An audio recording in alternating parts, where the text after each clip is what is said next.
Archana ji, please pick up the call.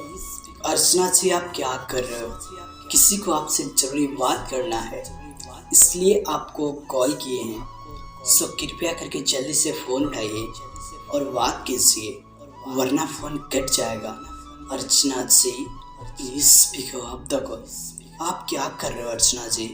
किसी ने आपको दिल से याद किया है, किसी को आपसे ज़रूरी बात करना है, इसलिए आपको कॉल किए हैं। अर्चना जी, अगर फ़ोन का आवाज़ सुनाई दे रहा हो तो कृपया करके जल्दी से फ़ोन उठाइए और बात कीजिए।